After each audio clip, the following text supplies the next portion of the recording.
following you're about to watch is a video about this film I am currently holding. It is JoJo's Bizarre Adventure, Part 4, Dimond is Unbreakable, Chapter 1, but there was no Chapter 2.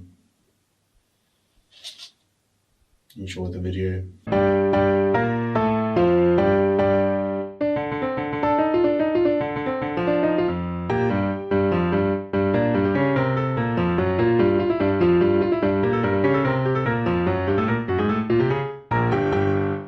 So, JoJo's Bizarre Adventure, Dimond is Unbreakable, Chapter 1, directed by extremely prolific film director Takeshi Miike, who you might know from other adaptations such as Ace Attorney and original works such as Ichi the Killer.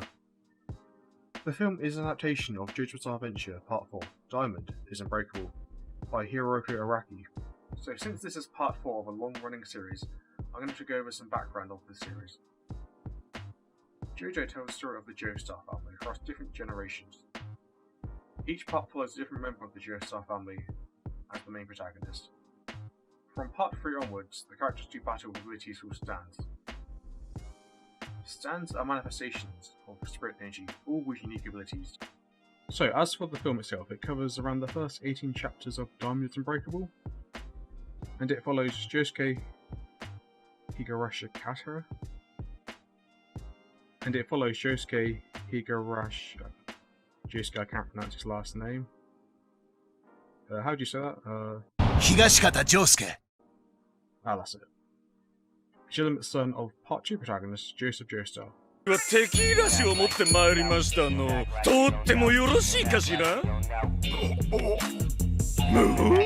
And his nephew, Jotaro Kujo, as they deal with the mystery of the growing number of stand users in the town of Moyari.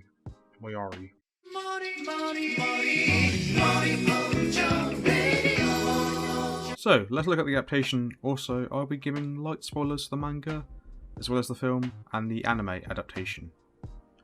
Most of the spoilers are only going to be stuff near the front of the film. Well, the movie follows the source material fairly closely. Most of the changes come at the start of the film. They give more time to antagonist Angelo.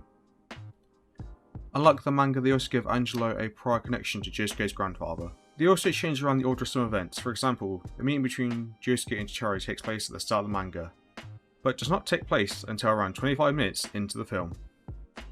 So, even though it mostly follows the manga, I personally find it does not quite capture the tone. JoJo has a very unique tone and style, it can make it hard to adapt. Oh my god! ドイツ軍が出てくるとな。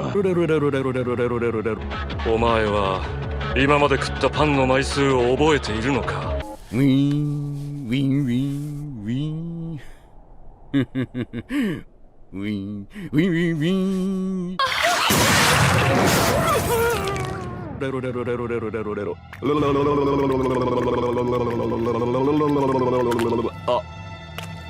Especially in the realms of live action. JoJo has had various attempts to adapt it in the past, those mostly through the form of OVAs.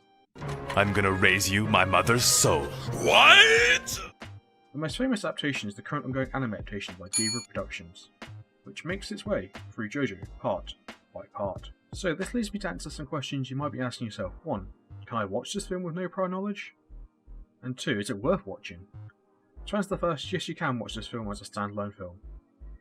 Each JoJo part can be jumped into and read separately. This leads into question 2, should you watch it? So honestly, I'd only recommend this if you're a newcomer. This is because this film does not look like it's getting a sequel anytime soon. This film only adapts the first 18 chapters out of a 174 chapter story. This film barely scratches the surface of the overall story. So I'd recommend reading the source material or watching the anime, which has already adapted the first 5 parts of JoJo in full. But saying that, the film itself is not a bad film or adaptation. There are just spare options out there. If you're already a big JoJo fan, you might want to see a slightly different take on the material. It wasn't that a great video about this film with the DVD to loosen the thing.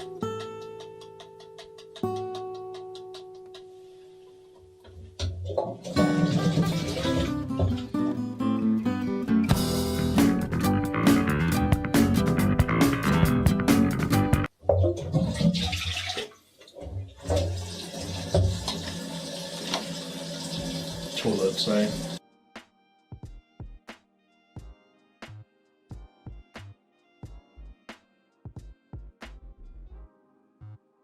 Stop right there, criminal scum!